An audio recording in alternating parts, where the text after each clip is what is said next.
we're so happy that you guys tuned in this morning for worship with us.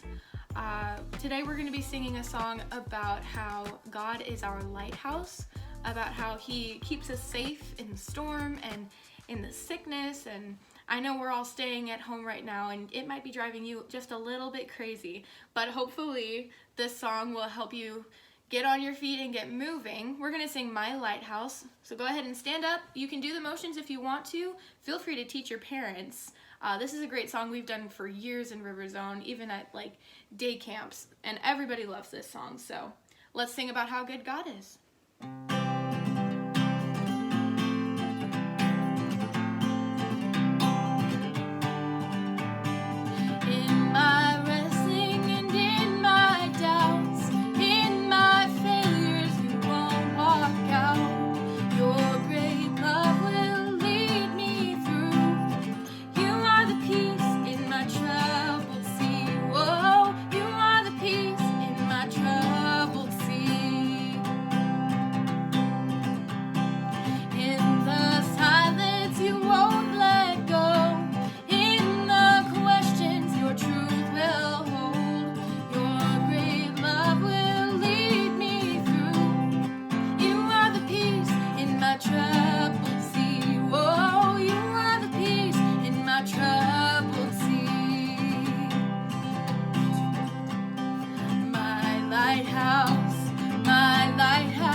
Good morning, RiverZone. I'm so glad to be with you this morning.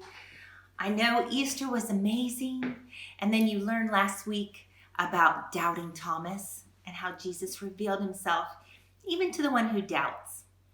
Well, I hope you're enjoying this springtime weather. I don't know if you can see out my window. It's just beautiful. Everything's turning green and flowers are budding out. It's just like a beautiful garden. You know, when I think about gardens, I think about a special garden from the Bible. Do you know what garden I'm talking about? Think about it for a minute. The Garden of Eden. You're exactly right. That's the one I was thinking of. the garden where creation began. I'm going to make some pictures while we talk about the garden. I'm going to draw a line down the middle. I'm going to be talking about two gardens today. So the first one is the Garden of Eden. And we know that there were some trees in the Garden of Eden. We know there was the tree of life, and there was also a second tree. The garden was much bigger than my picture. The second tree in the garden was the garden of the knowledge of good and evil. That's where everything went crazy. Do you remember what happened with Adam and Eve in the garden? God had said to eat, they could eat from any of the trees in the garden, but not to eat the fruit from the tree of the knowledge of good and evil. And so what did Adam and Eve do? They made a really bad mistake. They chose to disobey. Sin entered the world. It was a very sad, bad day in the garden. It was the end of their time in paradise. What was God going to do about that? He loved his children, and it looked as though they were lost to them. So he had a plan. Adam and Eve didn't know about the plan, but there was a plan that he thought of before the world began. I bet Adam and Eve wished they could have a do-over. They just wished that they could have just not been tempted and taken that fruit and eaten it. Well, hundreds and hundreds and hundreds and hundreds of years later, there was another garden. There's another garden we read about in the Bible.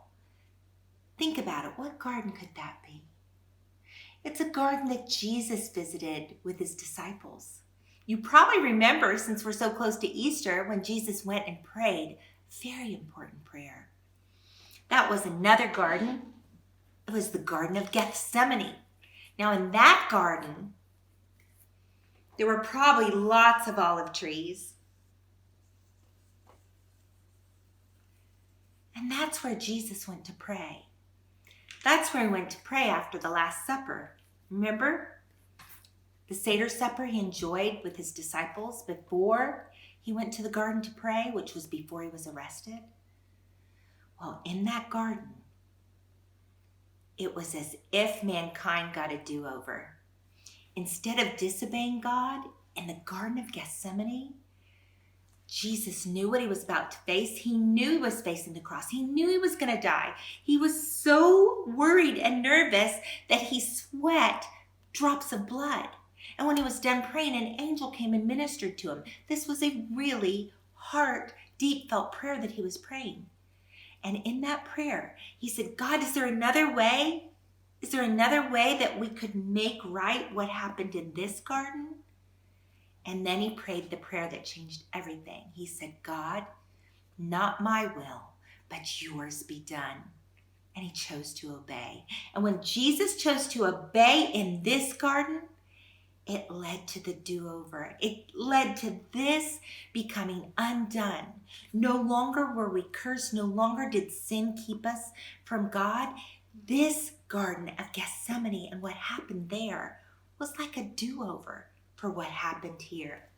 Jesus did the right thing. He obeyed. Just amazing.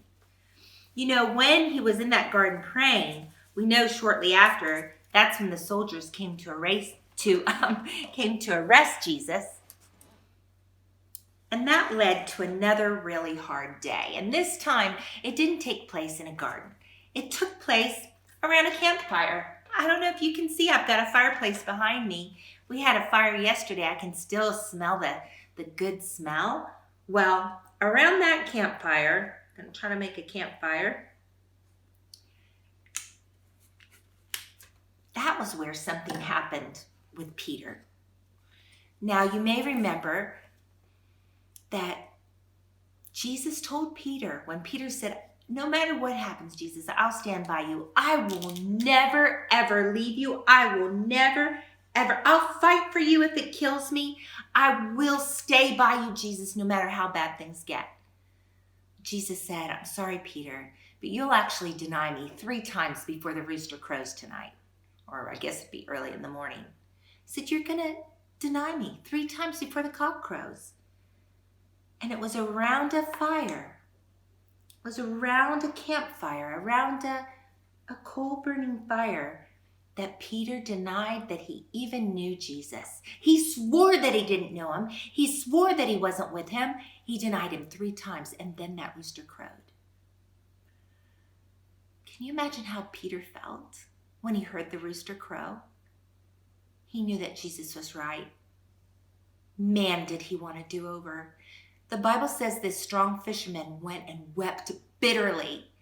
That means from the depth of his heart. He had so much regret. He had so much sorrow. Have you ever done something? Have you ever said something that you wish you could take it back? Oh, Peter wanted that so badly. But you know how it is. Once your words are out, they're out. Well, of course we know that from there, Jesus was beaten and he was nailed to another tree.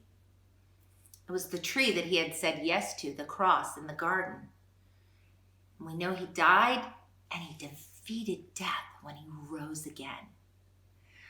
Wonder what it was like for Peter when he saw Jesus for the first time after he had resurrected, knowing that Jesus knew that he denied him around that campfire. Well, Peter, Peter knew that he couldn't be a disciple anymore. He still loved Jesus so much, but he had really, really blown it. He had denied him. He'd left him. He'd betrayed him. And so Peter did what he only knew how to do, is go back to being a fisherman. So he was out fishing one morning after Jesus had risen again.